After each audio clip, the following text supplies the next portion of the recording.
question. Just to be let me pause for a second because she's got to put the recording on. Oops. No, it's on, don't worry. Oh, okay. I wasn't sure. There are some concerns when you're transferring between Jamaica at that point because it does make it difficult for wheelchairs and walkers and other disabilities to connect. And this is an issue that's been going on for the last few months. A lot of the communities understand when they had the West Hempstead branch stopping at Jamaica, it was easier for them to transfer. But now if they have to transfer from one platform to another, there are times that people have to wait 30 minutes, or worse, if they miss that train because the Atlantic branch train is late, then they have to wait an additional hour. Yeah. It's still, I think where they had it before, when they had the West Hempstead branch running, it did help. And I think we need to have at least one branch line train to run to Brooklyn because people are forgetting that it's not just regular customers, but the seniors and people with disabilities need that easy connection. When it was the West Hempstead branch, Yeah. they pulled in on platform 3, track 3, Yeah. so they could connect with all the other trains. Yeah. But all the other ones are on the new platform. Yeah. Yeah. So there's. But I've raised issues with Free about the fact that the western end of the Jamaica platform is all stairs to get over the tracks, and that's where they need 11 and 12. another elevator or escalator at that end. The eastern end, which is near the air train, obviously that one has everything. And that's a 430 elevator. And just to let everyone know, Long Island ADA Task Force had brought this up at their last meeting, that size area should have had a second elevator because any other platforms, they have freight elevators in an emergency, but platform F does not. I think that is one of the projects that is, that suffer from the pausing congestion pricing and potentially in the next plan. Not many. We'll learn more about that. Agreed. Next. All right, but definitely take it a note. Yeah. Question. So, I guess there have been more frequent trains overall between Grand Central and Station, and I guess so much so that now they don't have enough time to clean in between because you're going to the train and it's filthy. I don't just mean dirty, they're filthy. See, it's pet here, there was remains of like someone's, like it's been horrible when I asked the conductor, they're like, they come in and they go back out. Is it frequently the same branches trains that are filthy, or is it all branches that you're experiencing? Unless it's the new cars, or the really old ones.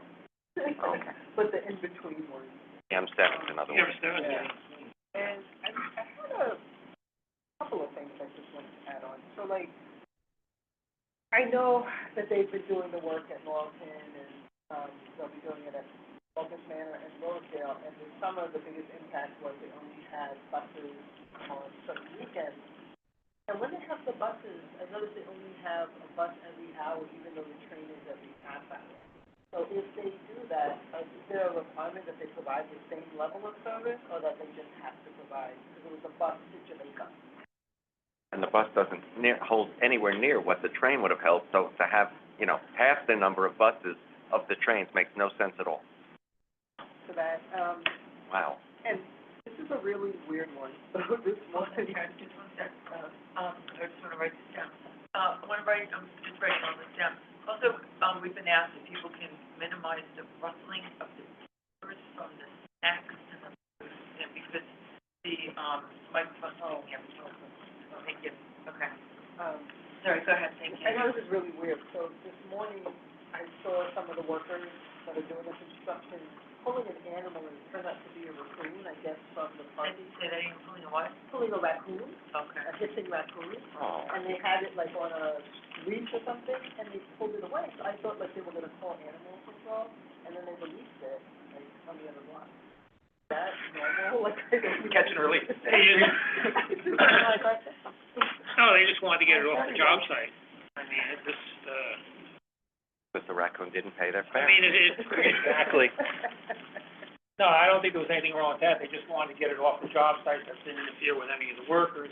But yet, if you call animal control, then you gotta have someone holding the damn thing until the animal control gets there. It's a lot more efficient just take it down the block and release it. It's just, And the type of passenger. The neighbors down the block might not have appreciated that, but.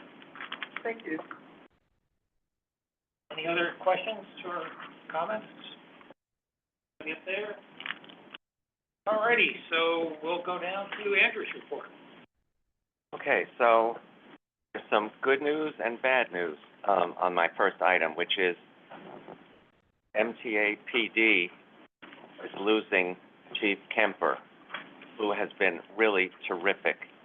He understands what's happening in the subways. He takes communications really well. He communicates with workers, with other police officers. He's given the NYPD great advice as to security in the subways. We're losing him as chief of MTA, but he's going to become the MTA's chief of security overall. So the MTA is actually not losing Chief Kemper. He's being promoted in a way, and he will now be responsible for Long Island Railroad, Metro North, and New York City Transit security. So that's a big job, and we're happy that we're not losing him. We have to see who will actually replace Chief Kemper as head of, the subway and bus security team, and we're waiting to hear that. But he remains through the end of this month, and then I think he gets the new job. And I believe this will all be announced at the board meeting this coming month. As I was talking with Dante earlier, the G-line work has largely been completed. The train service is now back to normal from Court Square to Church Avenue. We haven't gotten the benefits of the new CBTC yet. Obviously, that's going to take time to work out. We haven't gotten the trains extended in length, which will take some time and which is really important, so that we don't have the G train shuffle anymore. And but the frequency, what we went through all of this for to install CBTC, those benefits will not be felt till probably late in 2025, I'm guessing, because there is still quite a bit of work to be done. But I know that riders who utilize the G train are very happy that it's back, and that it's more reliable now, for sure, than it was before. They had really, really old signals. There is, if you've been bothered by people talking on their phones on board the trains, you probably won't want to ride the Times Square to Grand Central shuttle, because now you'll hear it even between stations. They are now wired. That's the first line to be wired, so that you have, for emergency reasons and surfing and everything, it's great to have wireless service in the tunnels. They are moving to do other lines. I'm guessing that I read somewhere that the Lex line is one of the first ones that's going to be next. Don't know how long a length of it yet, but so if you, I tested it out, and yes, the wireless works between Times Square and Grand Central now. So hopefully people will be considerate that they don't blast music or yell to the person they're talking to. You probably heard about this new student Omni cards. They are out. They're being used. They are a marked improvement over the student Metro card in that they are good 7 days a week, not just school days. They're good 12 months of the year, not school months. They're good for 4 rides a day, not 3 rides. And hopefully this will inspire students to use them and pay their fare. But this is a major improvement, and getting more Omni to more people. I understand there's been more installation of Omni vending machines in various stations as well. So hopefully we're going to get the conversion done totally in 2025, so we don't have to support 2 machines, don't have to pay people to clean turnstiles. You can just tap. You don't have to worry if the slot is clean or not. You won't have the lifespan of your magnetic stripe on the Metro card. There are so many good reasons to move to Omni. Don't start me. So we will see how this rolls out. And for those of us that have been really crazed by the governor's pause in congestion pricing, and for those of us who have attended Comptroller Brad Lander's press conferences, and the launch of 2 lawsuits, one by the City Club and the other by Riders Alliance and other environmental groups. The first hearing will be in court on September 27th, and there will be a rally down by the courthouse that morning that many of us will be attending, and we will see how this all rolls out. There are lots of suggestions for alternatives that the governor's office and others have rolled out for congestion pricing, as the really wonderful PCAC report that was put out shows, none of them do as much for the environment, for congestion, as the current plan. And if you lower the fare and exempt city workers as, lower the congestion fee and exempt city workers as the governor's office is kind of releasing here and there, I wonder if you'll need a new environmental statement from the federal government, because it won't be the same diminution of cars and the same increase of transit riders. So none of this is known. We await the first court hearings, and we're hoping for the best, because so many important projects are now on pause with the pause in congestion pricing.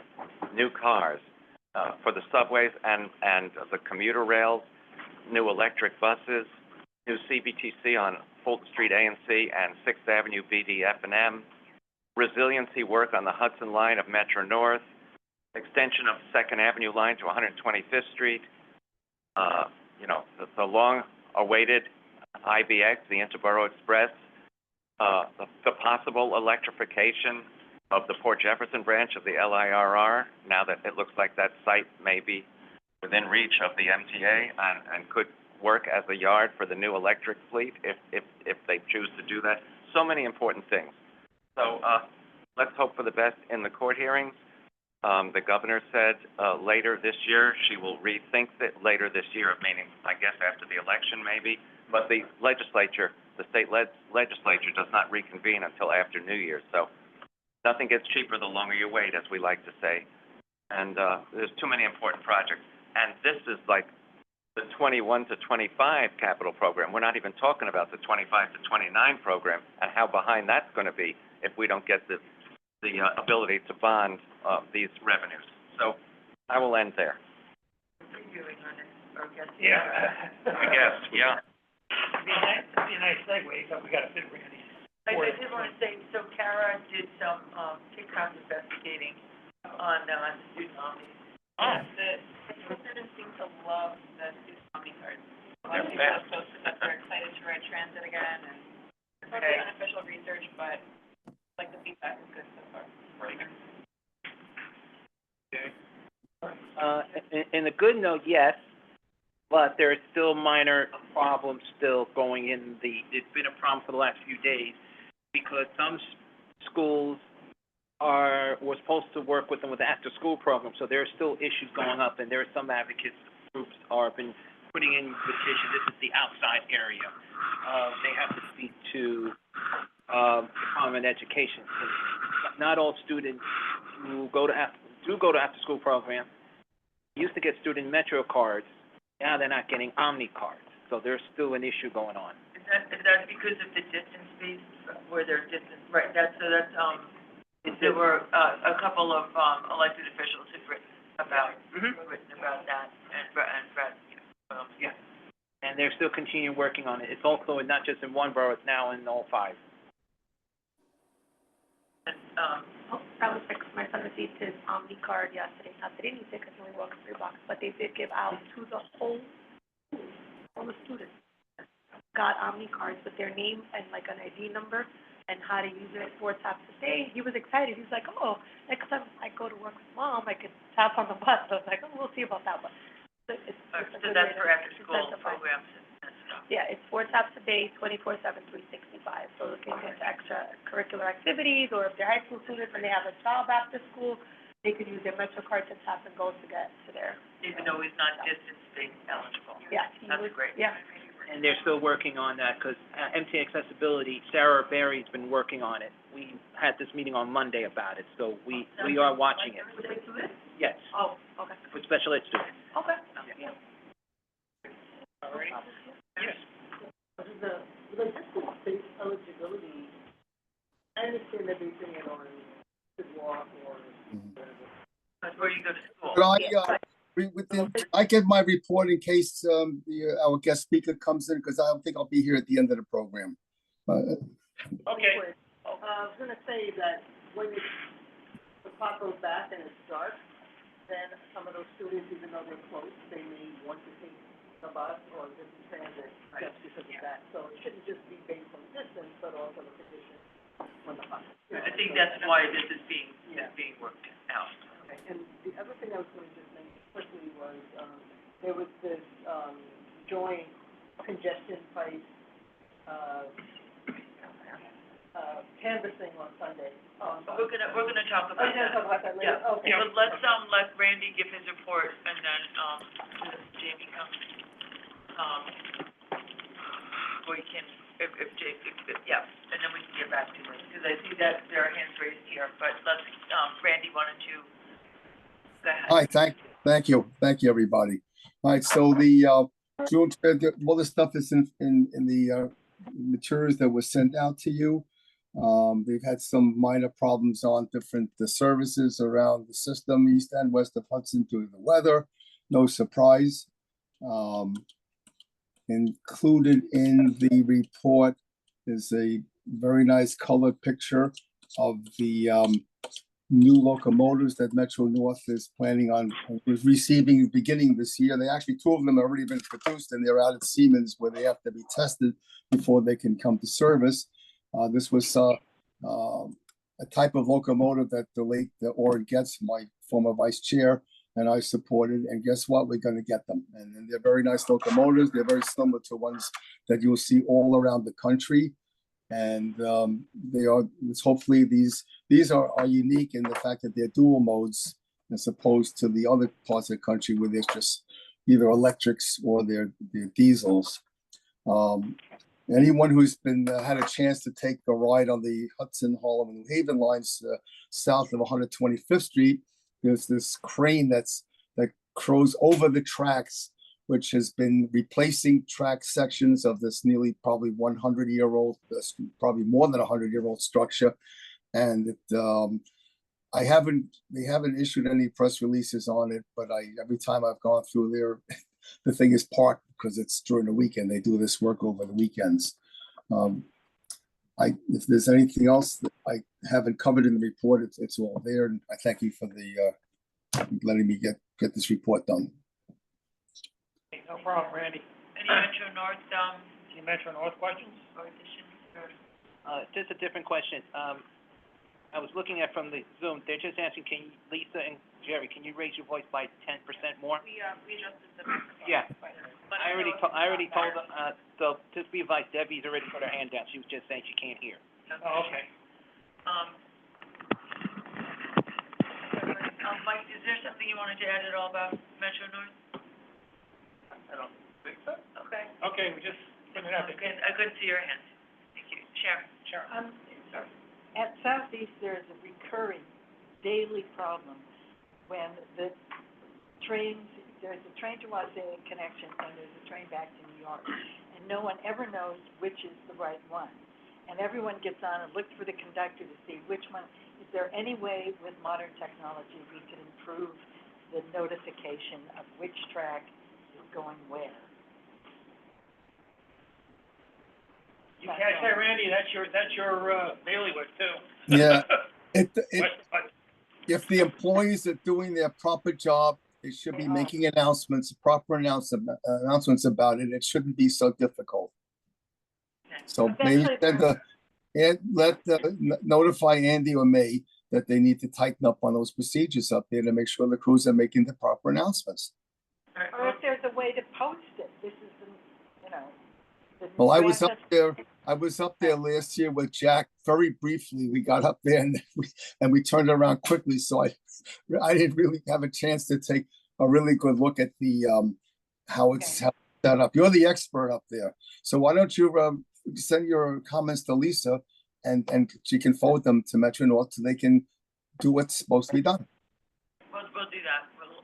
I know that there's a lot of work or there had been work that was happening there as well, so I'm not sure if that was also to update the signage. Major terminal, there should be lighted signs directing you to whatever is leaving next. Okay. Alrighty. Okay, do we want to go back to? Do we have any other questions, any other Metro North questions? Going once, going twice? Sold. Alrighty, we don't have, Jamie here yet, so You wanna go back to Do any, you have other questions from earlier? for Andrew? Do we have a quorum yet? No, no, quorum. No, quorum yet, we're close. But the reason, I just wanna explain because we do have some new members who haven't lived through this yet. The reason we don't have a quorum yet is because of the, in the change in the open meetings laws, which requires people to be in person to obtain a quorum. And once we have an in-person quorum, then the people who are remote can vote and participate as though there is a quorum. But without an in-person quorum, we can't operate as a full order organization. So that's, we're hopeful that that will be revised, adapted, re-revised, re-adapted. So, yes, so many people have, are working in different places. Okay, should we go back to Andrew questions? Yeah, were there any other, Any other Andrew questions here? Okay, we had a couple of people had their hands up for Andrew questions. Maddie, go ahead. Yeah, Jerry, I just wanted to come on here. I did agree with all your reports. I'm going to be very brief because I have to go in a few minutes. But I do agree with congratulate Michael Kemper on being promoted. Andrew, you forgot to mention bridges and tunnels, my man. Yeah, but that's all I have to say. I'm going to write you something because I have to go in a few minutes. But thank you for a great Disability Pride Month. God bless you. All right, thank you, Maddie. Thanks. Jason, you're up. Hey everybody, newsflash, yours truly has the student Omni card. College There we But go, all right. here's the difference. There's only a couple of differences. The student Omni card that the students from the New York City public schools is from paper. Mine's is just like the regular Omni card. But the only difference that mine's, I could only use it in the subways and buses and on the Roosevelt Island Trail. That's all that the other Omni cards can be you used say- on is phone. So Lisa, this one, I could have it all the way until I graduate. But if I lose it, I won't get a new one. And this one for all CUNY students that are participating on the ASAP program or ACE program by surprise. Even though that I was the only one that noticed since earlier this year that the Omni card was coming, but everybody else didn't notice it. So the Omni card is here. I've been using it since this past weekend and it works. Regarding Chief Kemper, I congratulated him on his new post at 2 Broadway. Even though we have two breaking news, is that the NYPD Commissioner, Edward Caban, has resigned. That's a long story. And the governor, Kathy Hochul, has been diagnosed with Don't skin have a lot of cancer. time. We're short on time. We're short on time, sorry. But other than that, that's all I have to say for now. All right. Okay. All right, thank you. Jason, just as a point of fact, the Omni only works on subways and buses and Roosevelt Island tram right now.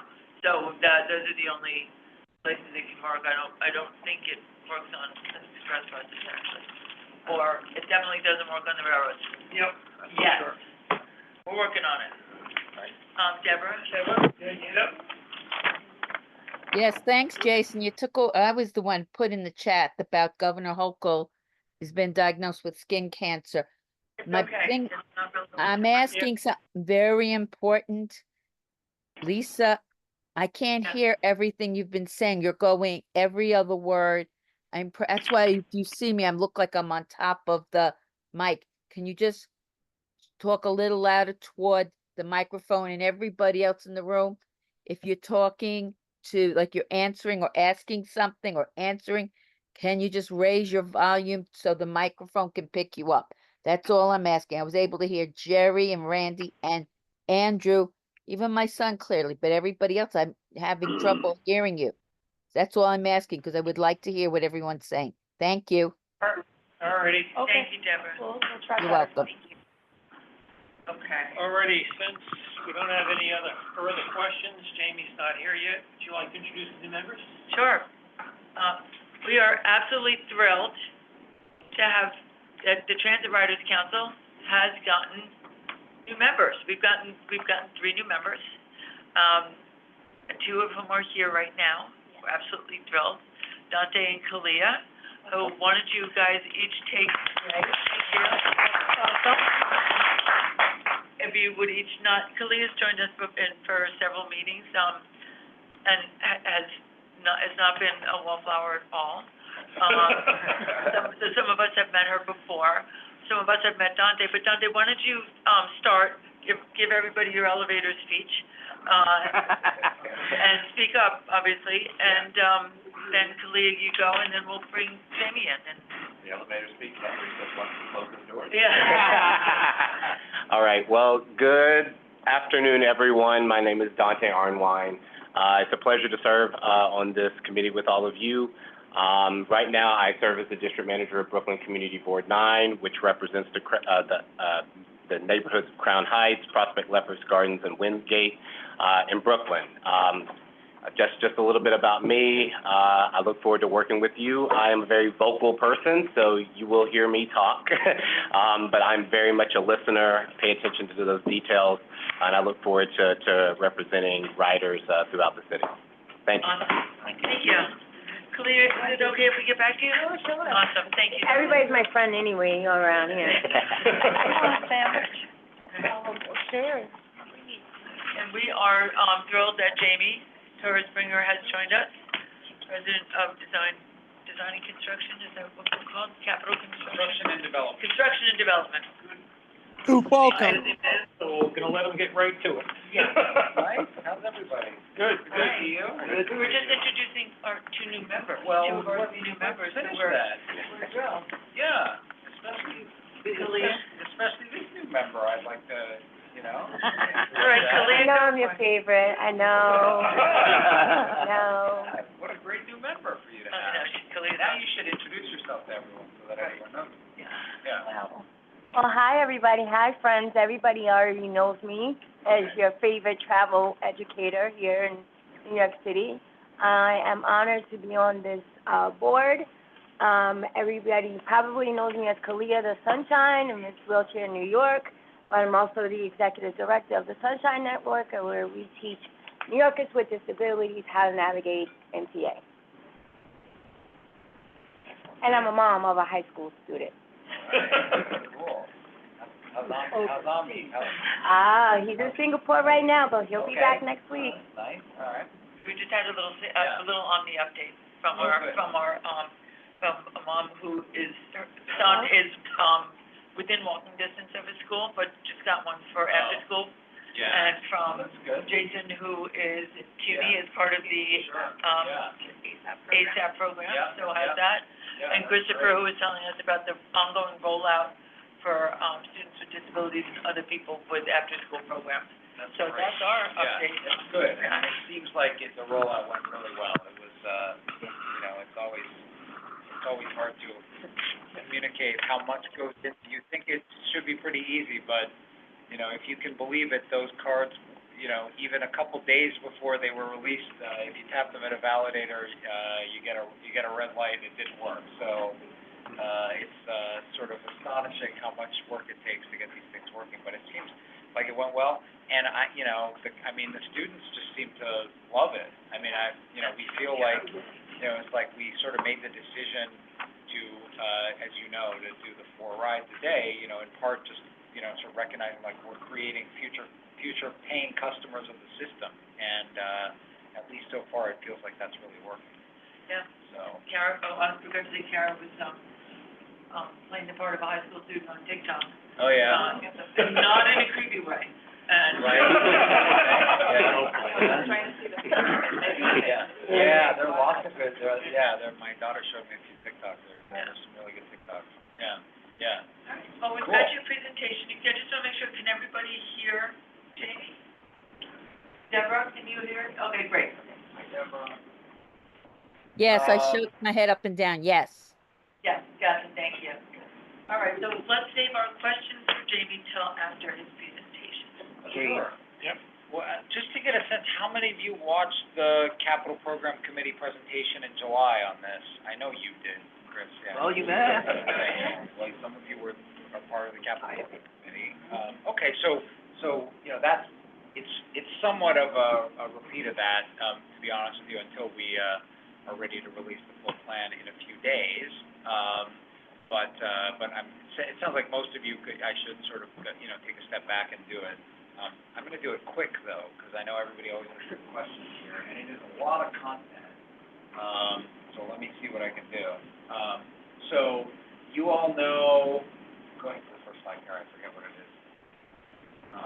Right, okay. So you all know we work in 5-year capital plans. This is an innovation of Dick Ravitch from the 1980s. It has served us very well. You know, it's actually by law of the state legislature that we're required to submit for the board to vote on and approve, and for us to submit a 5-year capital plan by October 1st of this year.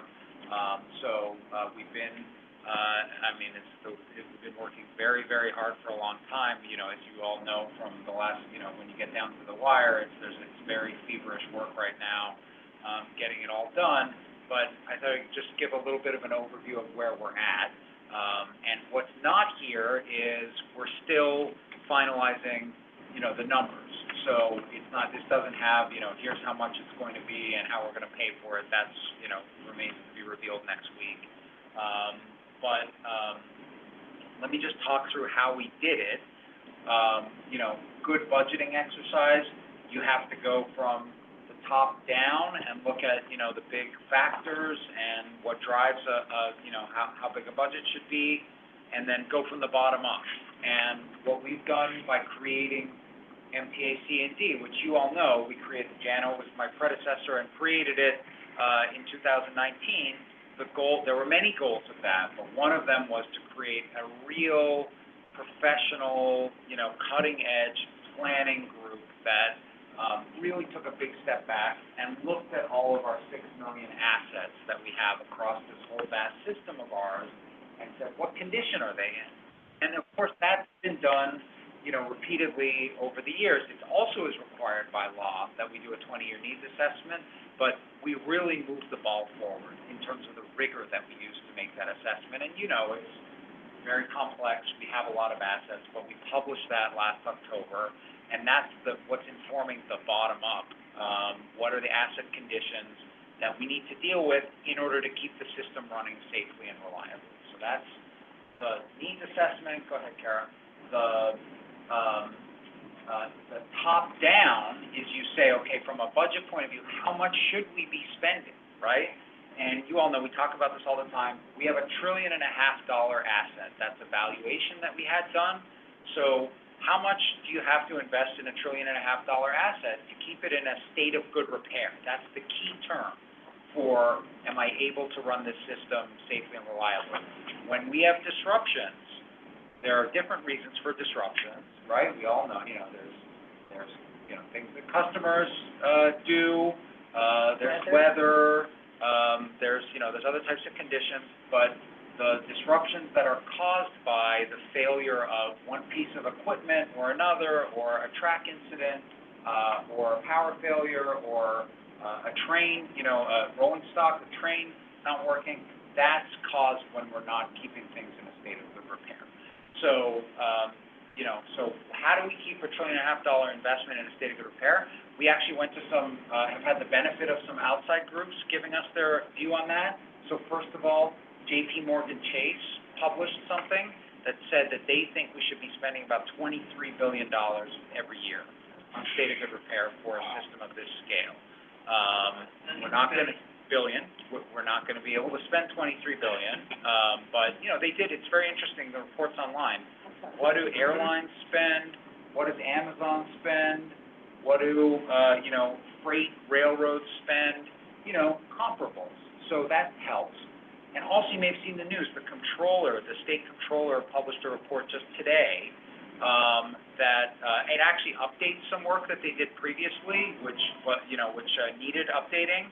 And they had a range of, you know, for the 5 years, I lost the numbers in my head. It's something like we should be spending between $50-something billion and $110 billion. So those are good benchmarks. Of course, you know, we have a $55 billion plan, the 2020 to 2024 plan. We're in the midst of it. You all know that $15 billion of that is on hold, but we expect to have that back and be able to proceed with that work. But since we started that plan, we all know, you know, it's the subject of everything from, you know, presidential debates to everything else.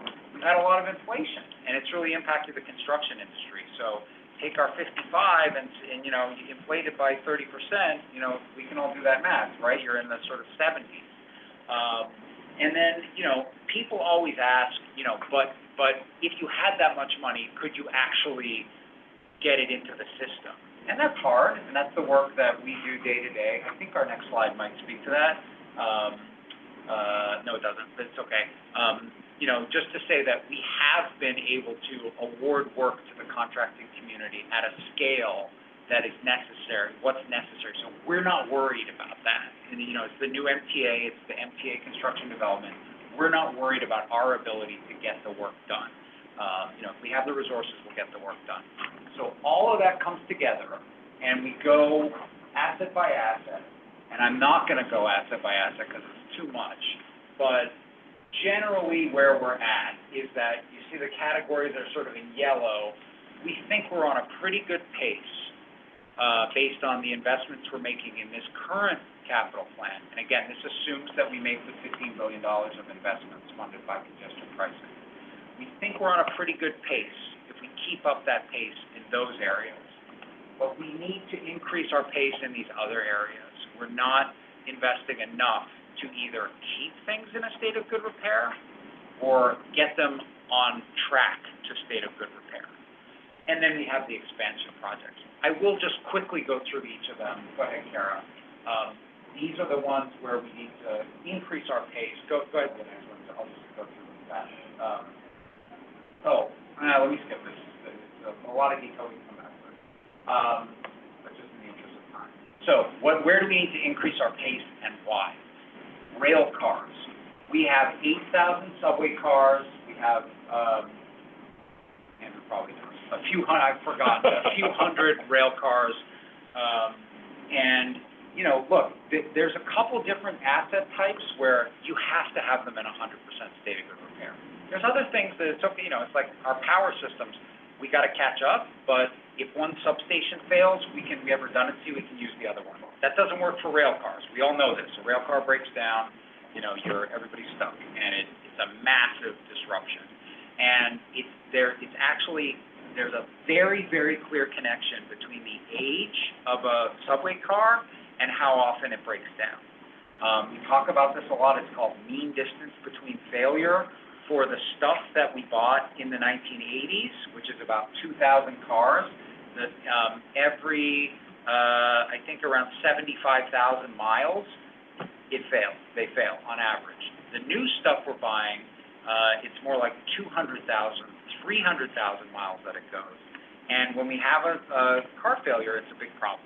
So these 40-year-old cars, there's about 2,000 of them coming to the end of their useful life in the next 5 years. We've got to replace them. That's a very big, it's 2 or 3 times more than we spent in this current 5-year period that we have to spend on rail cars. It's interesting that you don't show the R46s, which are much older than the 68s. But we're in the process of replacing those with the 211s. So that's the point. Yes. The 46s became, you know, due, and we're replacing them with the 211s, and now we need to replace the rest of these.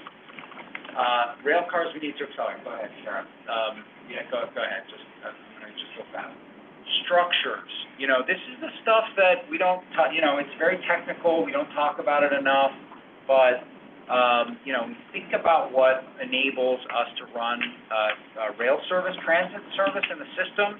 You need a structure, you need the track on the structure, and then you need the power and the signals, and then you need the trains, right? That's the system. So the structures, we have subway tunnels, and then we have about 65 miles of elevated structure above ground throughout the system. That stuff is in varying states of good repair, and it's a problem. Best example, Grand Central train shed. 95% of it is in a state of disrepair. We're very concerned about it. We're accelerating the work. We have to accelerate that. This shows you actually just, we go through and do surveys of the structural members of columns, the steel columns that are underneath Park Avenue that form the Grand Central train shed coming into Grand Central. You see how much the deficiencies have multiplied. We can no longer keep up by just going in and patching things. We have to replace the roof, which is the cause of the problem because too much water is getting in and chemicals and salts. And then we have to repair the columns underneath. And you see that little blue block, that's a deal, public-private partnership deal we have with JP Morgan Chase. As they build their new headquarters, they're doing that work for us.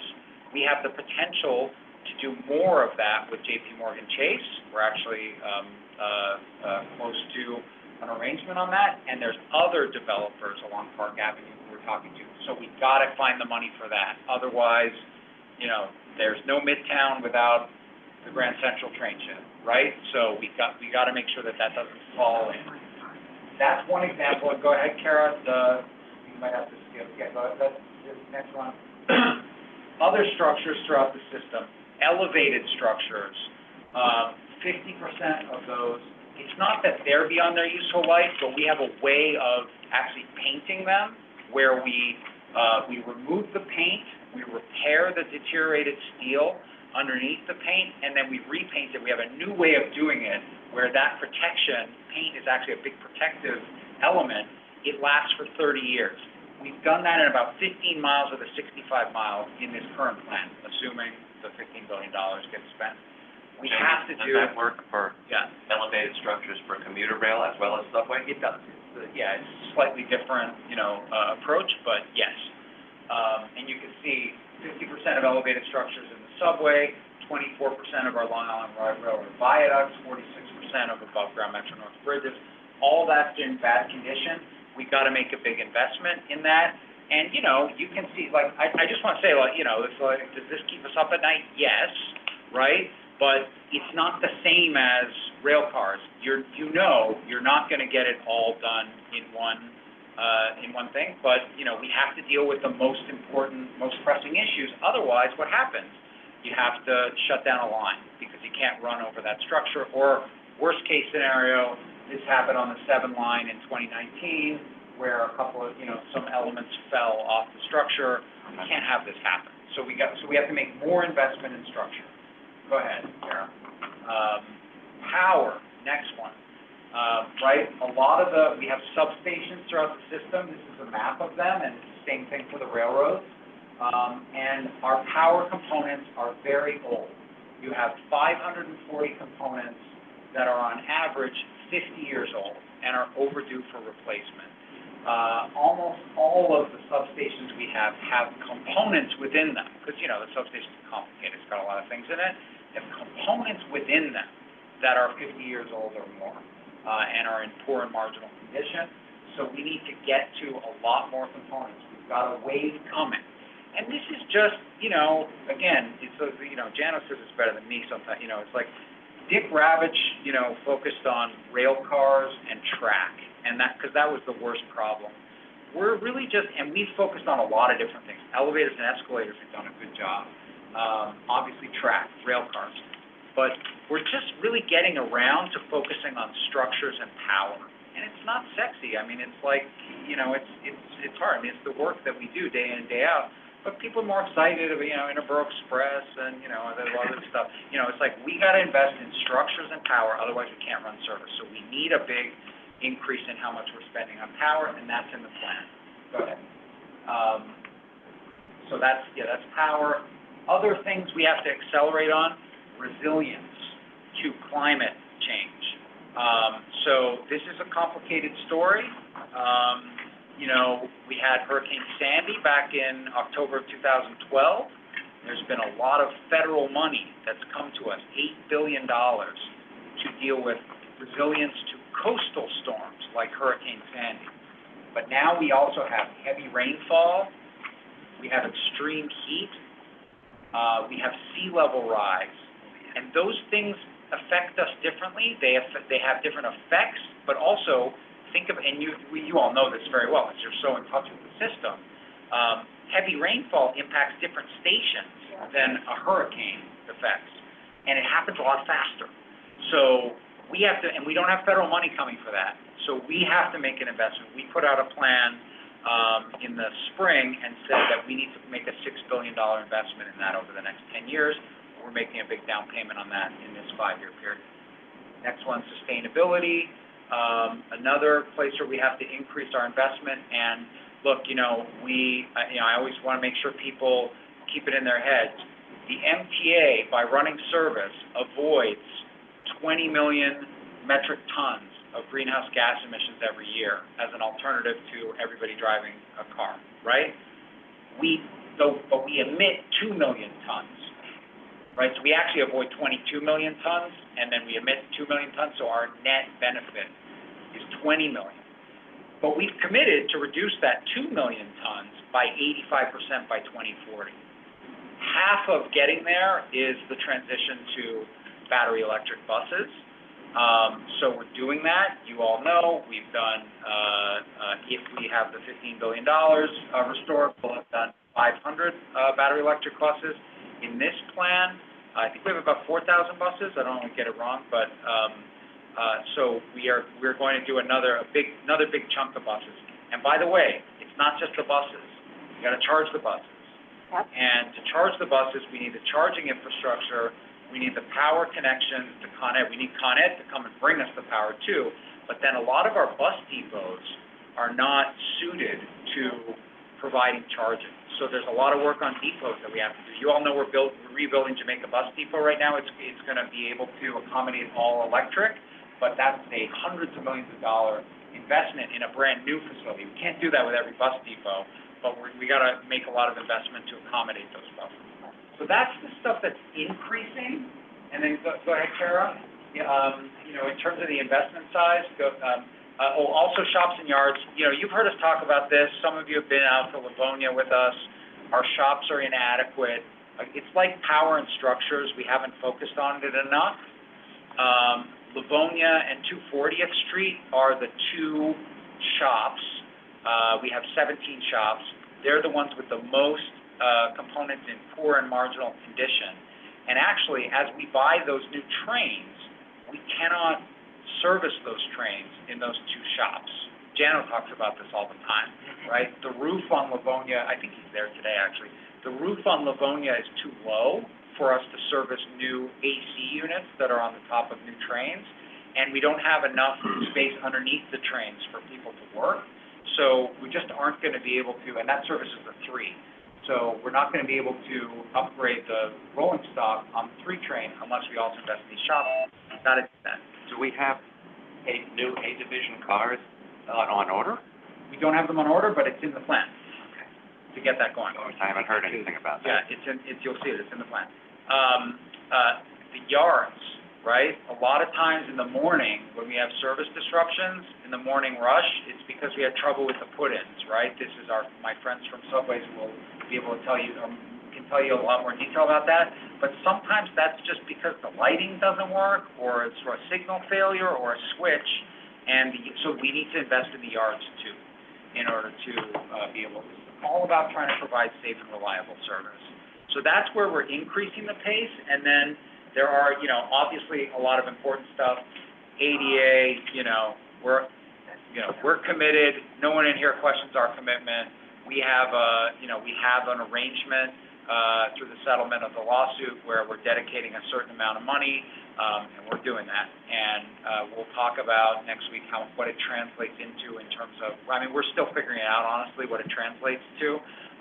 And by the way, it's just, everybody knows this, not just you know this, not just elevators, right? It's all the different things you need to do to a station to make it accessible to all people, everyone, people with disabilities and other people using the system. We all know, we talk about this a lot. But I want to say, like, another thing that's not in, it's not in this, but the new fare gates are also fare evasion, but also to provide accessibility, because those, exit gates are no good. So that's part of this too. Go ahead. Re-signaling. You all know CBTC is a key to not just, CBTC is very interesting. We could have a whole meeting about it. At sort of early days, we talked about it because we needed to increase capacity, because you could run trains closer together, which means you could put more trains in. Okay. But, right now we're at 75% of pre-COVID ridership. Maybe that's not our number one problem. Our number one problem we're solving with re-signaling is reliability. Right? It means that, we can run trains, moving block, and just, operate them automatically. It's a smoother ride. It's a more reliable ride. That's what we're doing. We got 5 lines in construction right now. We got 2 more that are part of the congestion pricing funding, and then we want to keep going, do about 75 miles of the system in the next plan, and it's really important that we keep doing that. By the way, I know this will excite a lot of you. We're looking very closely at the Nostrand Junction, the interlockings there, where I'm not going to try to explain it. Maybe Andrew can explain it, but a lot of you can explain it. Having the 2 and the 5 and the 3 and the 4 running separately means too many train crossings at Nostrand Junction, which is what slows down the A division. We're going to deal with that in this plan. It's complicated. We don't have it planned out a lot, but we're looking hard at that. We're looking at allocating funds. Also, we likely will do the Broadway line, which means that we can deal with another place where we all sit there is waiting at DeKalb to go over the Manhattan Bridge, right? For trains crossing in front of you. We'll be able to deal with that as well with this CBTC improvement. So these are big improvements that are really meaningful for customers. Go ahead. A couple other things. I mentioned this. It's not just about fare gates. We have a lot of communication work we got to do in the system, PA system, customer screens, modernizing all of that. We're not going to be able to do as much of that as we would like, honestly. But, because that's not like track or cars. The system still works, right? But we're going to do as much of it as we can. And we're making a major, more than $1 billion investment in new fare gates in the next plan. And I think we could have a whole other meeting about that, but you all know what's driving us, both accessibility and,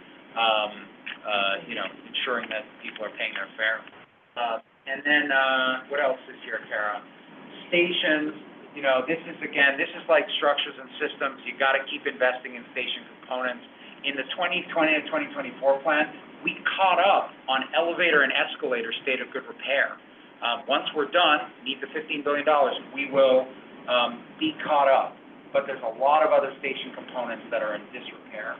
You all know this, right? The condition of stations. I mean, I know we focus on the aesthetics and the tile doesn't look good and all that stuff. Fine, we got to do that. But the most important thing is making sure that the stations are safe. And then, so that we need to continue our investment in that. And track and right away, same thing. Keep going. Got to keep it in 100% state of good repair. Go ahead. And keep renewing our buses. There's not enough capacity to make all electric buses for us yet.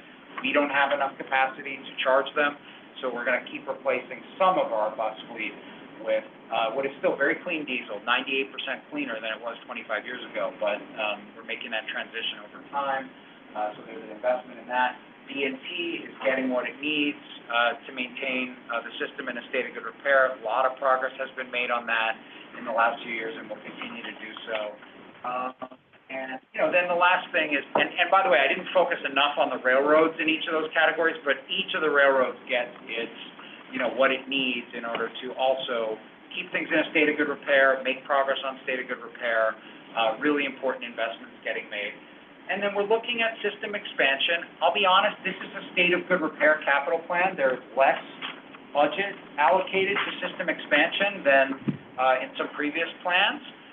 That's, partly because we've done, Penn Access is underway. Second Avenue Subway Phase 2 will be underway once we have the funding from congestion pricing secured. So, what do we need to prioritize here? We're looking at making a major start on the Interborough Express. That's a big priority. We're going to continue to look at where we've, there's been requests to look at rail network expansion, including electrification. So we're allocating some funding to study that and maybe make a start on it in some cases, depending on the results of the studies. And there's a few other, those are sort of the two major things. There's a few other things where, I get into it, but, we still need to do work in Harold, and, there's a few other expansion items that we're looking at as part of the plan. I think that's it. Right. So then, and, this can be whole other conversation, and I think you all know this, that, we've built an organization that can deliver here, better, faster, and cheaper. We're very proud of the progress we've made. We've saved $1 billion versus our estimates just in the last 2 years. And that, that gets put back into getting more work done. So we understand why everyone is, very focused on that, and they should be. And we want to be held accountable for that, but we think that we're making a lot of progress in that regard. I think I'm done. Okay, so this is, yeah, go ahead. Yeah, so next steps, board, we'll be releasing the plan. It'll come to the board this month, and then it gets sent up to Albany for approval from the leadership in Albany. And that's where we're at. Very good. Too short, too long? No, I'm sure Yeah. there's going to be plenty of questions. Anyone here? Ladies first. All right, ladies first. I have two questions, actually. My first question about the charging station. I know when you first rolled them out, they had problems, and it was a big waste of money, with those charging stations. How are you going to avoid, for the buses, how are you going to avoid, that same problem now? How are you going to avoid that, as not only a customer, but someone who's, very interested in it? I know that it was a big problem, like. Yeah. Well, look, I'm not as familiar with it sounds like the deployment of the first 15 that we were testing, but what the problems were, but that's why you test things. It's the same thing. We have this experience with the new fare gates. Everybody saw this. Somebody figured out you could, wave an umbrella and it would open, and we fixed that. So it's the same thing. That's why we're testing before we deploy at full strength. I'll also say in terms of the electric bus transition, the technology is improving very quickly. And so that's a part of it too, is we're just able to get better technology. But it's something that we're very focused on. And I don't know if you have talked to Sunil over at Buses, who's sort of in charge of the electric bus transition. He's great. We have lots of conversation about, it's right now we're buying pantographs, which, fit onto the top of the bus and charge very fast charging through that. I went to London, recently. They're using a lot of plugins, and there's also technology called induction, where you just park the bus and I don't actually know how it works yet, but it's, Close enough. It charges from below. So we're looking at all those options, and I don't think we've settled on one solution yet, but we have some time to figure out how that works. My other question, Yeah. from the Big Mouth Brooklynite, is about the fare gates. Yes. The new fare gates. I was at Jamaica Station yesterday. Yep. And the police were directing customers, and I saw like it was a slowdown, like an inefficiency of people traveling through. I know you want to avoid people beating the fare, Yeah. But, how are you addressing the time, like during rush hour, or customers with disabilities trying to get to those gates? Like, is there a priority? There's not always gonna be an officer there to say, can you please move and let this customer through, or what have you? Right. Do you Yeah. realize that that's an issue, or? Yeah, we do. Look, it's, the Jamaica Sutphen test has been really important. We've learned a lot. We have, one of the reasons that the police are there is also because so we can observe and understand what's going on and how they work. There's a lot of engineering to it, honestly. The timing, that it's open, what does the sensor do? We actually we are already, I think we announced, we've got a new generation, 15 more gates that we're looking at. We're actually testing one of them in the lab right now upstairs. It's got the electronics above it instead of on the ground, which is gonna make it easier. All of this is just, learning. And, honestly, it's like, we actually have had a team that's gone and looked at a lot of other systems in the last few months. Some of this has been worked out in other places, but New York is kind of unique. I mean, the kinds of, the things people figure out, But not Boston. Yeah. This ain't Boston. Yeah, no, it's something. So we're figuring it out. And I think the flow through is gonna work better as we modernize the gates more, and, beyond that test. Yeah. Sharon? First of all, when people complain about the conditions of the subway, I say, look, we're dealing with a system that is the same vintage as the Model T. Right. We're Yeah, trying to right. understand, but we're. That's right. But I live on Park Avenue, and I never walk out the door without thinking it could collapse in front of me. Yeah. Is there any way that the way J.P. Morgan is supporting part of that the buildings along Park Avenue could be assessed, not that I want to pay more, but Yeah. assessed somehow to help support that? Yeah, I think it's a real option. I think, our first step is with, there is redevelopment happening. There's a proposal for 350 Park, there's a proposal for 300 Park, there's a proposal for 250 Park, there's a proposal for 383 Madison. That actually covers a lot of the train shed. I think that that's an opportunity because these developers are getting more density. I do think that, we should be looking at existing property and the question of what contribution they would make. One argument that people make, counter to that, maybe not necessarily so much for residential, for housing, but which is just that the state of the office market, and the fact that it's very important to retain, office uses in Midtown, that, we'll get a lot of complaining about it, but I actually think it's very important. And I agree with you, because I think otherwise I'm not sure how we're gonna find enough money. But I do wanna be clear, just in this context, we are finding we're allocating a big slug of money to dealing with, a big sector of the train shed in the next plan, and we're about to start design on it. Jim, I think you've got a hard stop at 1:15. Yeah, thereabouts, yeah. Oh, Chris. Chris, I think. We'll get Chris in here. I've got a quick question, yeah. Lisa, go ahead, you do your quick question. Okay. I always like ladies first, so I'm on a roll. So, you talked about power. Yes. And I know that, that there's been a lot of power upgrades and changes to the railroads, and I know the back is mostly, Yeah, changed, and that's where a lot of the upgrades are happening, because that's where has a lot of wear and tear. Does that, power upgrades extend to Long Island, to the three, to the lines on Long Island where they, that are electrified, and also, north of Metro Ontario? Yes, it does. We have the same condition. We have substations that are in disrepair. We're doing some work on them now, as you probably know. But yes, we have the same condition where we're allocating funds on both railroads to upgrading the power, the substations. And signaling too. And signaling, yep. Thank you. Yep. Thanks, Beth. I was ready. There we go. Jamie, first I want to say this on the record. When you spoke in one of the press conferences, I've been copying your wording. This is the new MTA. Yes.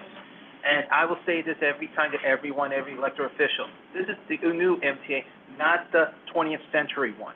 Right. My questions are, and I'm going to do as quick as whistles, quick. One, Omni reduced fare is supposed to come out the end of the year. A lot of people are going to be asking you about the full monthly.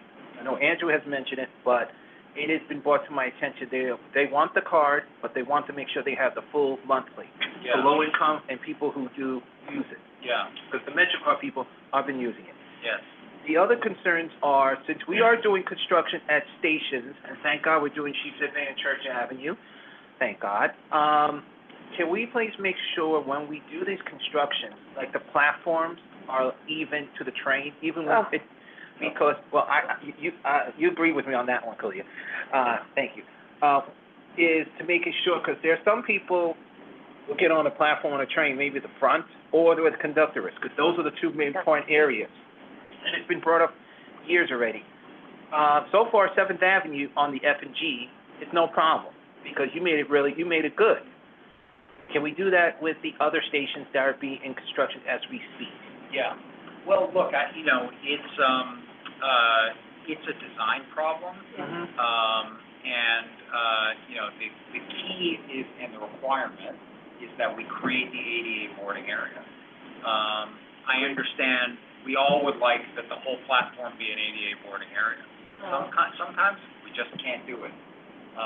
There's structural reasons, there's obstruction, there's curves. But we're meeting that we never do an ADA station without meeting the requirements for boarding on the platform, and we do everything we can. It's not always ideal, but it works, and there's a place to board. And look, you all know this. I mean, we're at 140, I think, out of 472. 152. 152. Yes. Yes. So, Because just for the record, Debbie was actually at the 14th Street with Jason at 14th Street and 6th. We were on a field trip. So, I've lost track. We got 30 or 40 more in construction. 38. Thank you. But one thing that it's not. We're not only picking the easiest ones, but it is true. That's why in the settlement we have 5% that we know are never going to be accessible, because the more we get done, the harder it gets. And so there are some cases where it's going to be even harder to deal with the platform. But we're doing it. We're committed to doing it. On the fair media, Chris, I have to honestly defer and say I'm responsible for the build out of the Omni. And we are on track for reduced fare by the end of the year.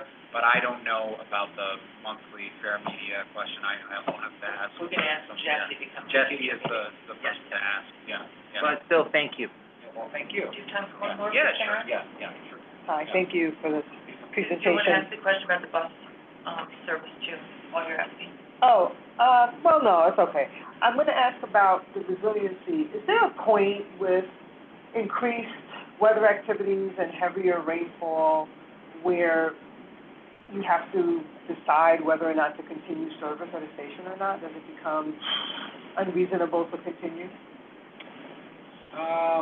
I can't say that I can't tell you that we have ever discussed that. I mean, it just doesn't feel like what it's our job to do.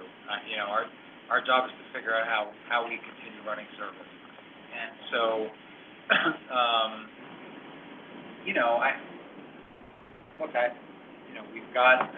we've got tools, right? I mean, you know that on a dry day, we pump 12 million gallons out of the system.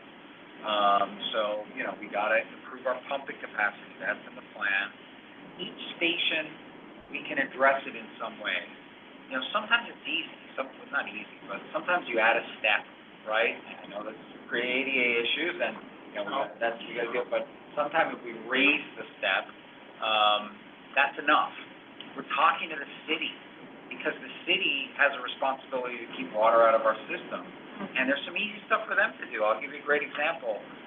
There's a few streets around the city where in the course of, and I used to run the street reconstruction program at the city, where in the course of, milling and paving, resurfacing streets, The surface, the asphalt has gotten sort of like built up so that there's not very much area between the roadbed and the curb, right?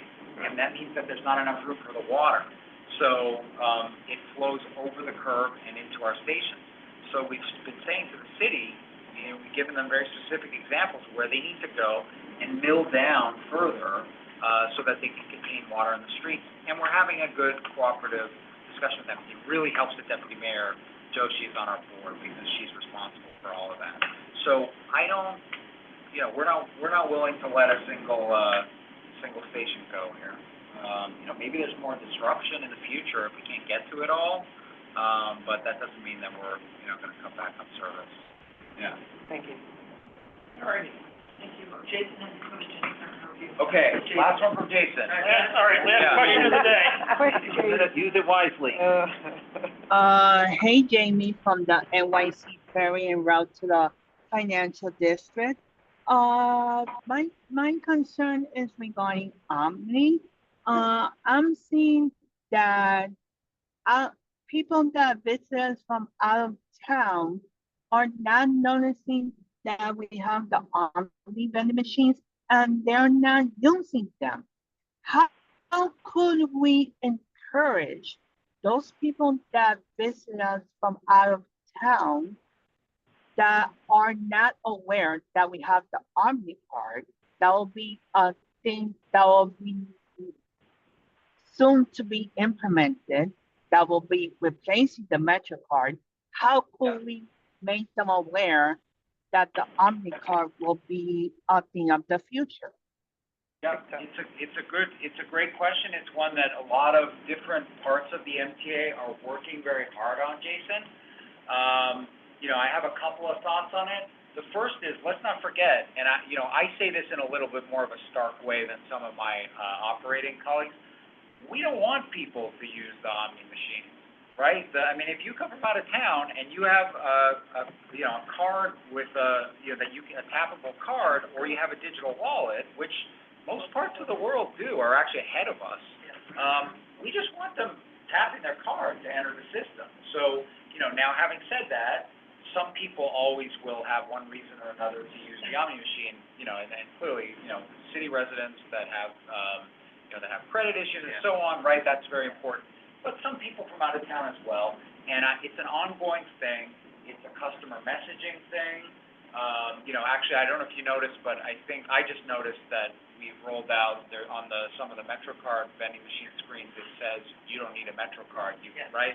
Yeah, it's in Atlantic, it's at Atlantic and Kings Highway. Yeah, there you go. So we're starting throughout that. the whole system. But, you know, and I'll tell you that, you know, another thing is But- like, and I think that this is not a secret, as we're putting the Omni vending machines in, we are removing MetroCard vending machines. We have to. There's no room for both of them. So eventually there won't be any MetroCard vending machines. Now, we're being very careful about that because not everyone at this moment can use an Omni card. So it's a long rollout, but eventually that's what will do it. There won't be a MetroCard vending machine. And food agents. But Jamie, one last thing, if I may, I also have been seeing people not aware that they could use their own device to tap and Right. go. Yeah, And that's right. this especially is happening on people that they don't know the English language. And Yeah. even though that we have the posters on the MetroCard vending machines on English only, but what if the visitor doesn't understand English? Even Yeah. though that Yeah. when I'm around the system, I could help them, but what if people like me are not around? Yeah, and look, you know, we're doing everything we can, you know, there's messaging in different languages. We have deployed, Lisa was saying, we're training the booth agents to help people, we do have other people in the system. It's just, we have such a massive system, we just can't cover the whole system. It frustrates me too, Jason. I get off the train and, somewhere in Midtown or something, and I see all these people you know, lined up at to buy a Metro card, and I speak a few different languages, and I'll go up and I'll say you don't need this Metro card. Half of them say, oh, this is great, and they go and they just tap into the system. So I know we all do that, and, we just gotta, it's just gonna take time. It's just gonna take time. Change is difficult. Thank you for Thank having you, me. Jamie. You know, our board members will be briefed soon on the full plan. Next week, we'll be putting it out publicly, and then we'll be bringing it to the committees and the board. We'll be ready. Following week. So thank you. so much. Thank you for having me. Thank you. Thank you so much. Thank you. Always a pleasure. See you soon, everybody. See you soon.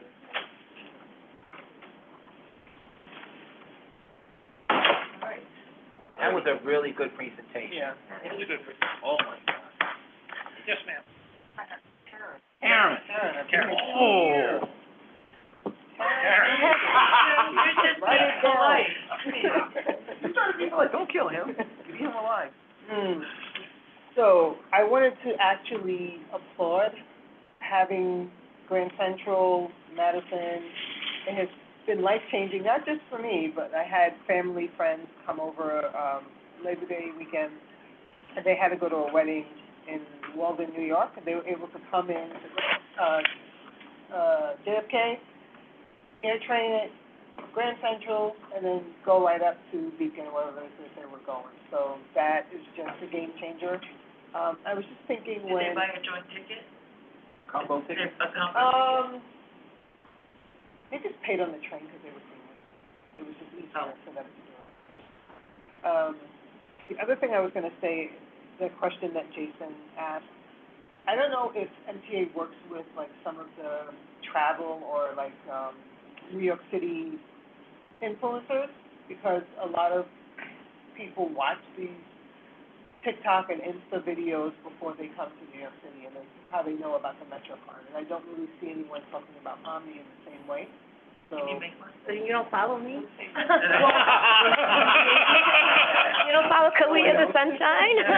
Well, you know what I'm saying, like, this is more like travel, so people are like coming to Manhattan or coming to New York City for like vacation, so that's what I meant. But yeah, that's what I'm saying, like I just recently did a video to explain the Okay, so difference why- between like the Metro card and the Omni card and, you know, like that, so there are influencers out But I'm just there. saying, like, more of them, I don't know if the MTA like works with them routinely to. But I don't get a check from MTA. And the same thing like student passes or anything like that. There is a video on that one, the students. The Yes, students, there's one Students, of there the is a video.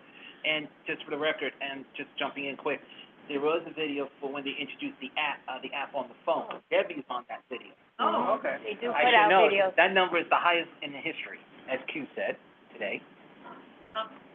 I wanted to jump in because I forgot when we were introducing our new members, that Brian has actually joined us officially, really.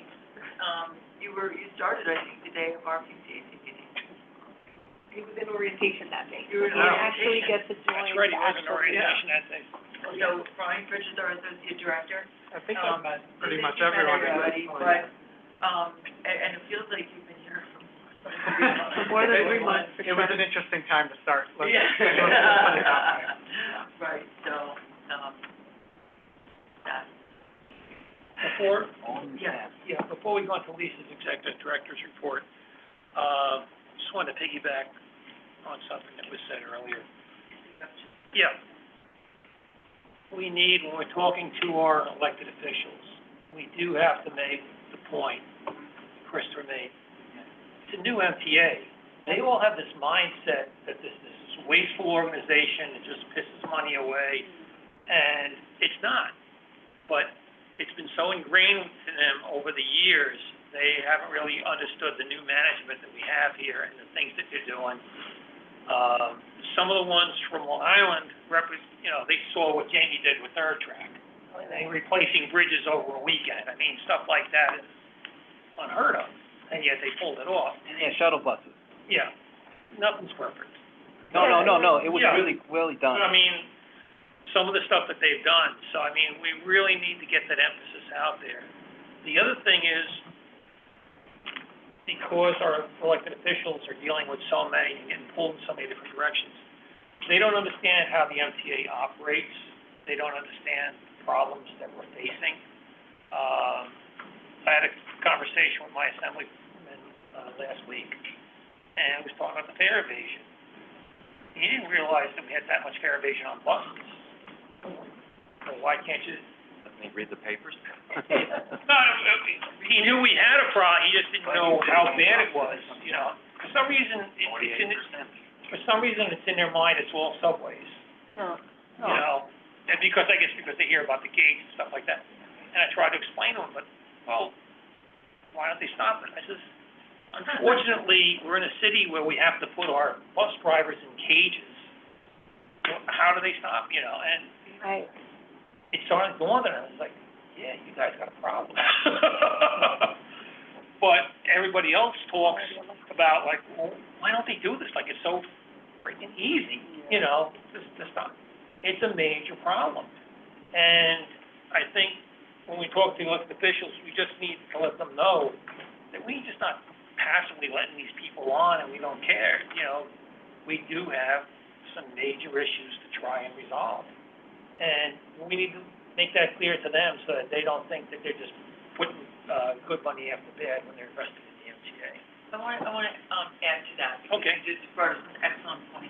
Mm-hmm. You know, one of the things that we hear a lot that has been said, after this, following the governor's pause, and also, it was even said by, the controller, slightly out of context, and following the release of his report, you can't just take money from the fare box, including, fare evasion funds, money that would have been collected from fare evators, and put it into the capital plan.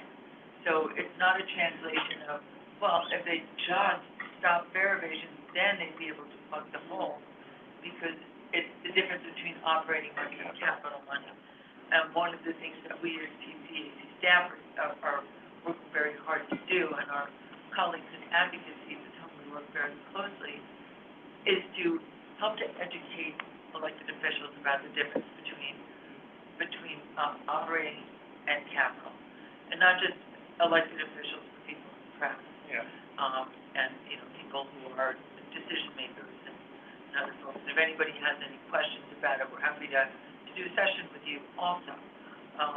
We've recently issued several reports that speak a bit about some of the myths and facts about what, Sure, you can. okay. But the myths and facts about what can be done to help pay for congestion pricing and what can't. We did one with the New York Building Congress, $1 billion a myth. These are all available on our website. We want to really pick one up. And it looks at 15 myths here that look at specific questions that people have had. Here you go. Specific questions that people have had regarding what about congestion pricing and effects. We also have the one about the chart. Okay, we're going to share with you the chart that when I say we, I mean this amazing PCAC staff. Yeah. Who worked incredibly hard and is absolutely awesome. We put together this great chart that looks at, and there's detail that goes along with it, the things that can and can't go to fill the $15 billion hole that Jamie was talking about. And that was actually $16.5 billion hole. And not just paying the $15 billion, but also addressing congestion and improving air quality. And on the left-hand side, you'll see some of the different proposals, but including reducing fare evasion. You can't take the concept and bond that and say, well, we anticipate we're going to raise $100 and bond, yes, or on an IOU. And there are a number of different proposals that have been raised. We don't say that these are all terrible ideas. We do say that there are some good ideas here that will help to raise money for the MTA, and they should be applied to the next capital program. But right now, there's only one thing that's gonna fill the hole, index congestion pricing is coming, and that's congestion pricing. So, there's a lot of work that we're continuing to do. We did an op-ed, that ran in the street blog on September 3rd, I think. That was right at 90 days after the pause was, put into place. So it shows the amount of money, or 90 days after congestion pricing would have, the flip would have, switch would have flipped. That shows, after she made the announcement, okay. It shows how much money has been lost, how much traffic has been added, and the amount of toxicity, that's been added to the air. So, we are continuing to work with our colleagues. Kara and Jack went out to canvass at subway stations on Sunday. Brian went to press conference and canvassed at different subway stations. It sounds like as though Karen was there too, working with Riders Alliance, with Rise and Resist Elevator, with Sydney, with a number of different groups across the city. Michael, I saw you on TV. I know you were there. I was on TV. You were? Yeah, I didn't even know. But to really tie together the real life consequences of not funding accessibility program, projects. I think Jamie did an amazing overview of the issues that are being faced, but, the governor has said trust. That's also not functional, by the way. Yeah. Not anymore. The MTA leadership has said that they trust her. We trusted her to, go forward with congestion pricing. So, we have different trust issues. Mike, I see your hand raised. Yeah, I mean, three acronyms I'm not hearing are UFT, PBA, and TWU. The fact that the public employees have been so vociferously against this is a real problem, right? I mean, Right. Is there anything to get them on board? Well, so there are a few things. One is the lawsuits that they have filed that are probably going to be shot down. And then that's the legal route that they've tried to take. Yeah, well, I think that the governor, one of the things that the governor floated in her fever dream is pardon my French, is let's just exempt all municipal employees from having to pay the congestion. So, there's been taking a look at that, as is our PCAC, and we'll be looking at that jointly more closely. But then, everybody else would probably have to pay twice. Because you can't just say, all right, well, let's see, you're exempt, and that's a really nice T-shirt. You're exempt too. I like the way your hair looks today. No fee for you. Well, I mean, that would mean taking away any toll credits. It would mean reducing the exemptions for people with disabilities. It would mean perhaps making every single bus that comes into the congestion zone have to pay a fee, including city buses. These are all different scenarios. But a lot of extra business for hairdressers. Yeah, right. Karen. But there were nine different scenarios, I think, that were floated during the EA. And you can't just you can't just take one column, the ones you like from one column, and sort of bundle them. It's not that kind of bundling exercise. So there are a lot of questions about what the legal options are, and whether the environmental assessment would have to be redone if things were changed. The federal government would have to be brought back in again. Right now there's a lot of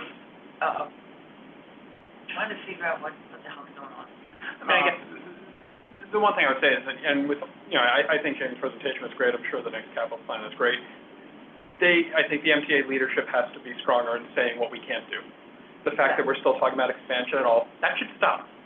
They're having an IBX information session next week, I think. it's getting all kinds of positive attention on social media. They need to be frank with the American people, the New York people. They can't be paid for it, and they need to start communicating to the TWU and other people about what can't be done here. Well, instead of the happy talk of squaring the circle and saying, look what we can do if you give us these rights. And ironically enough, that's one of the governor's pet projects. Yeah. You know, she was a big supporter of that, and yet she pulled the financing out. Right. It's just like, what are we doing? No, I think, you're exactly right, and that's a point that we, as the advocacy, community has been trying to hammer home for months. And the MTA is stuck between a rock, a hard place, and a boulder. So, you know, it's a political, reality, but, there are a lot of voices with a lot of concerns. But at this point, I think the reality is November 6th or 7th, we'll have a different conversation. And there's a lot of speculation, a lot of trying to climb deeply into the dark cavern of the brain to figure out what's happening. But I think one of the things that we need to remember the presentation that we had here today. When you ever hear a politician use the term cash grab, oh, it's just an MTA cash grab. This is what they're grabbing the cash for. And it's not a board that's giving out bonuses that the board of directors are, buying yachts with. All the money that comes in goes right back out into the economy. It's jobs, it's purchasing materials. We're part of a cash flow. So when they say cash grab, you gotta push back at that and say, we're just circulating the money back into the economy. No one's grabbing any cash and running with it. But a lot of politicians love to use that term. Yes, Karen? Well, thank you. I was gonna say that, the reports that you have here, as well as some of the messaging from Sunday's event, was really good about tying congestion pricing, which is like this amorphous term to people, to tangible things. So we were at 42nd Street and 6th Avenue, by the F train, that glass building, Bank of America, and there's this prominent elevator that's out of service. And so first we were outside, we were downstairs and see all these people either coming down with carriages or going upstairs, and that was a really good point of saying this is directly tied to your accessibility issues. This is why you can't take the elevator. So that was an easy win for that one, but similarly tying tangible losses of service or, reasons why their commute isn't optimal, I think, goes a long way to pushing that point. Well, we're gonna continue to do that. We have been, covered a lot in the media. 73 mentions in the press, mostly in press, including a number of TV appearances, including Jerry and Andrew, certainly. Mostly Newsday, actually, 14 mentions, Crane 7, Street Blog, 5, and City and State, Channel 4, Channel 2, the Post, Daily News, Times.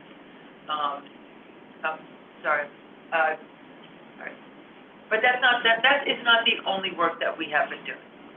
So that is taking up a lot of our bandwidth, but not all of it.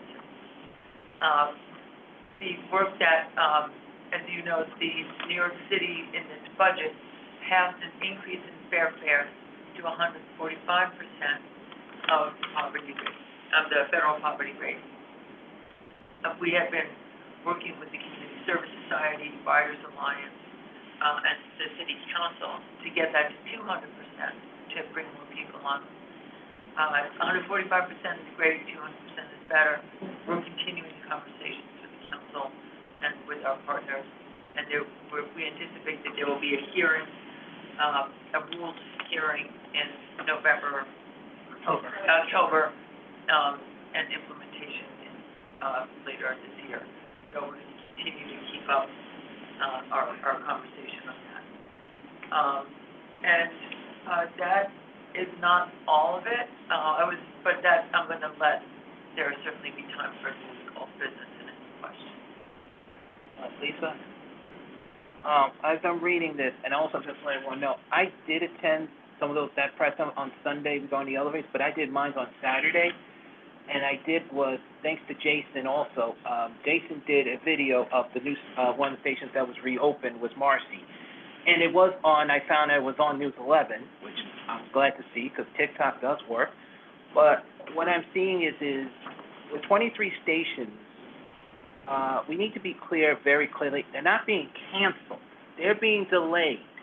And it's really disturbing because people are saying that, and I'm just making sure everybody hears me on the Zoom world, thank you.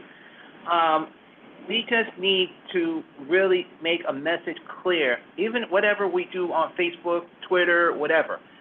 We need to put a message out to the community that 23 elevators or 22 elevators, whatever, are not canceled. They are delayed. But we have no idea how long they're indefinitely delayed. And there is a way of doing, if there is a way, Why are you so intent on that? Why does that help make the point? the point I'm saying is a message needs to go out to elected officials and the community. If you want those elevators to go on or get it done, we need to, as Jerry, you said earlier, and I was going to say this every time, we need to get the officials and the community boards who do put in their budgets in to say, we need this elevator. Community Board 15 did put in Sheepshead Bay. Community Board 14 put in Avenue H and Church Avenue. And Church Avenue is being worked on. And they did it combined with putting support letters in. We did see Delancey. But I don't understand why it makes a difference to say delayed or canceled, because the stronger the language, the more important it is that this congestion pricing on pause. And because things don't get cheaper the longer you wait, you may not be able to do the same number. Yeah, these elevators may be done in 40 years. Or 50. So what's the difference then for somebody who needs it now?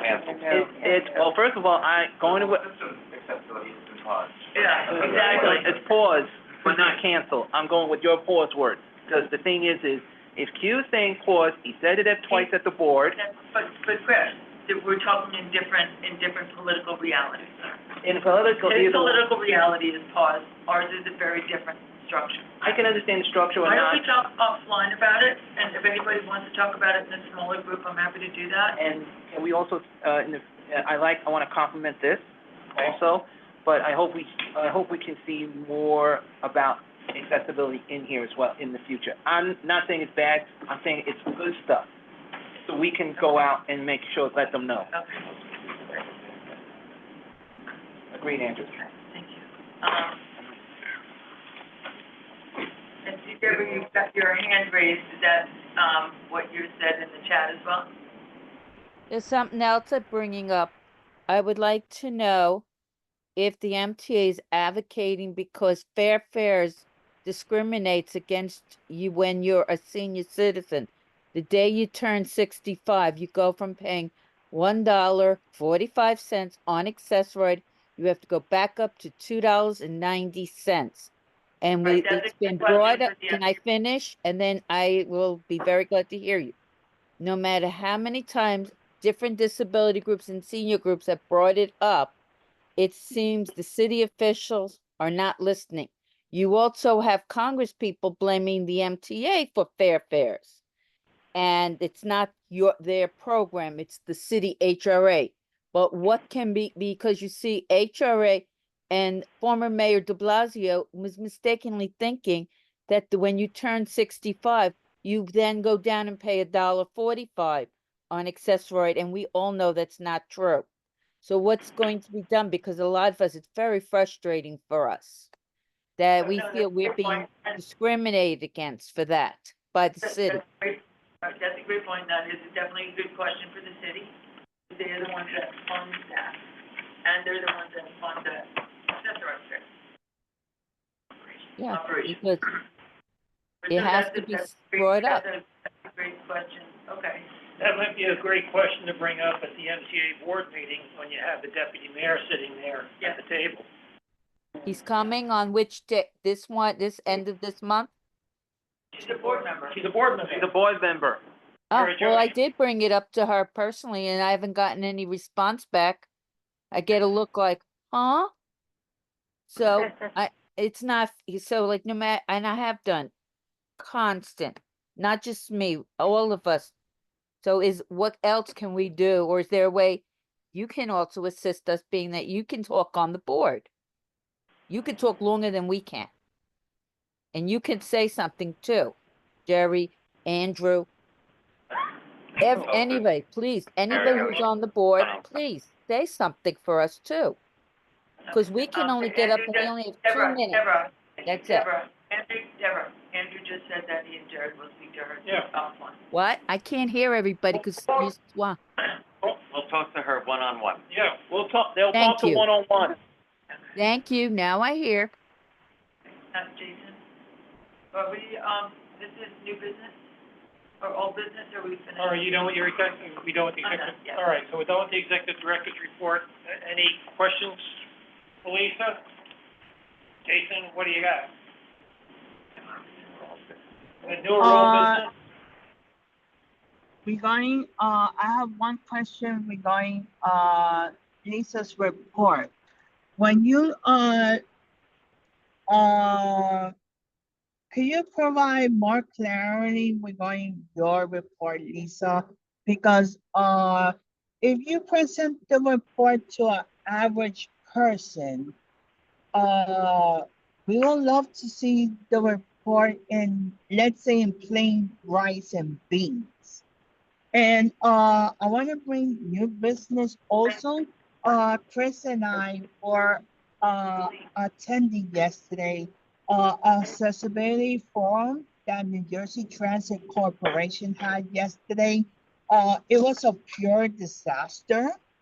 In our opinion, we would love us to have a kind of forum, but in a longer length, because we would love to have let's say a training regarding accessibility, because a lot of times we could say terms, but people that have disabilities don't understand the terms that we use. Because when we say canceled or postponed, people that have, let's say, disabilities don't understand those terms. They use different terms. So we need to, let's say, be mindful towards them. And let's remember Janel's birthday is next week also.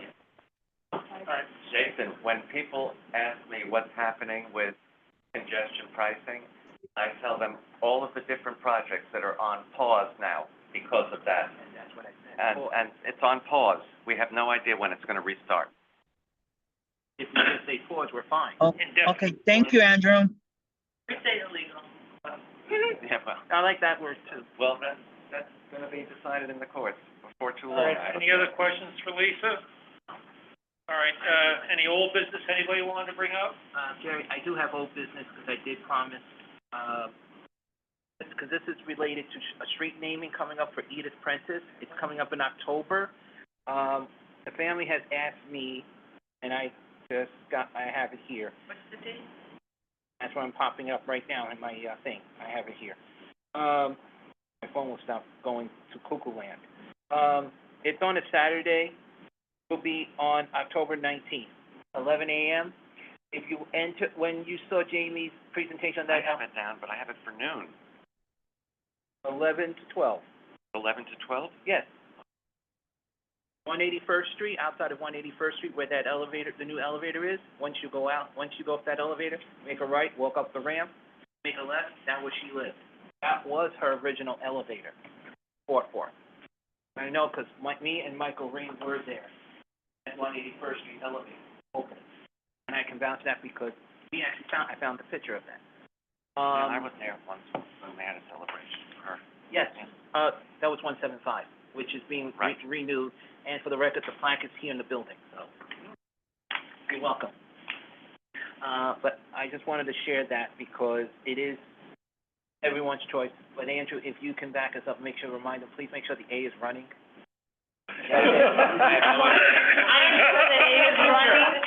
Andrew, I am just the messenger. Who knows what the I GOs are love gonna it. be that Andrew, because weekend? you're the A train, you're the Mr. A. Make sure the A is running. All right, hold on. Yeah, on the A. Sure, I get the It's been running weekends, whether it's going local or express is another matter. We don't care about local and express, what I need first is a single track, double track. Actually, have any- I skipped 175th on some weekends. Karen, I saw you had your hand raised. Oh, yeah, I don't know if it's old or new business, but there's been some, frustration, at Longton Station, Long Island Railroad Station regarding parking. Parking's been reduced because of the construction.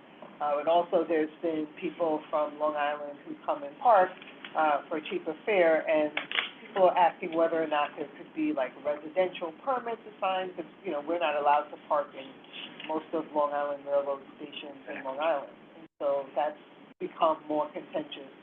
It took me like 30 minutes to find a parking space. So, Who has control of the parking lot? I'm assuming MTA? Long Island Railroad parking lot, right? Is it a lot of parking lot? A lot of, the reason you can't park at a lot of those other places is because, It's a city, municipal? is because the municipalities run them and Fair enough. they give priority to their residents. Sometimes they exclusively to their residents, Yeah, so. fair enough. If you can ask the local community board to ask DOT to make that residential parking, because it's pretty obvious. People are gonna, with now city ticket, people are gonna come over the city line and try to take advantage of that, and we knew that was gonna happen. So, maybe those are prime examples to start to roll out residential parking permits. Community board, okay, thank you. You do it on Long Island. A lot of, Washington Heights was the first Fair game. community board to try to, because so many people are coming over the GW Bridge from Jersey, parking there and taking the subway. Yep. That they don't have parking. I'm asking whose responsibility it is. Hector would know, right? He has a master list. Oh, Nick, okay. Hector. Oh, that's right, Nick. Yes, thank Oh, you. you're asking Hector about that particular parking lot? Hector, Nick. Nick. Oh, okay. Well, Hector will, yeah. Because they have a master list of who's controls each parking lot. Last time there was an issue because you had the issue with the farmer's market. Right. Yep. No farmer's market this year with everything. No, because they, Alrighty, it's 1:56, so last call. Do we have any old or new business anyone wants to bring up? Last call. Jerry, I do have new business, will be quick. All right. Just so everyone know, I can say it because I know he's gonna kill me, but I have Shield over here. Do wanna welcome one of our new ACTA chairs, Michael Rain, who's one of the co-chairs. He's here from ACTA. He's the new chair. Last time we had John, who was, they switched places, so I just want everyone to know, Michael Rain is the new acting chair, the ACTA, accessibility, it's a long name to explain, the new chair of ACTA. We had our meeting this past Monday, which was really well done, and that's all I have to add, but just want to welcome him. Welcome, Michael. The question is about these, desert spots for accessibility out on Long Island. You know, I was in East Meadow yesterday, and I was stuck. You know, it was easy to get there, but it wasn't easy to get back. How are we addressing, those desert spots? Like, are there not people with disabilities out on the island that need to get to the railroad? Like, I had to do a 40-minute bus ride to get to, a little Hicksville station to get out of Long East Meadow Island. doesn't have a train station. Nothing. I was done for. So there is both NICE and, Suffolk County Transit have paratransit systems. Oh, their own, that's not, Yes. okay. Yeah, just like we have it here in the city. Like, it's not able ride, it's nice. It's not accessibility, No. it's NICE. It's just, there's a That's separate, our inter-county express bus system. It's Okay. through That's what NICE. NICE is. Right. so it Okay. has nothing to do with the MTA, it's the individual counties running. And Oh, Suffolk wow. County, instead of Suffolk County Transit, Suffolk County Accessible Transit. Right. So the same way, like, if you were an access ride client and you would use able ride, you would have to individually apply for all of those. It's a very different process. Eligibility. You don't have to go through the same level of rigmarole. Okay. Dan, I did it, I can talk you through it. Okay, Michael knows thank you. it's just eligibility. You have to speak to theirs and ours. Yeah, because I do it with New London with Debbie. And we make sure, like, 2 weeks before, it's all set. And it doesn't matter what state you're in, whatever state you're going to, you have to speak to, you have to let MTA know which company you're going to, and then they send the eligibility. Give them 24 hours or 48 hours, and then they will let you know how to, you know, do their procedure. But Michael can also throw you too. Alrighty, well, it's 1:59, I think Jason has his hand raised, but. okay, all right, last question of the day, Jason? As one last thing, I want to welcome the new members of the Transit Riders Council, Kalia and the gentleman.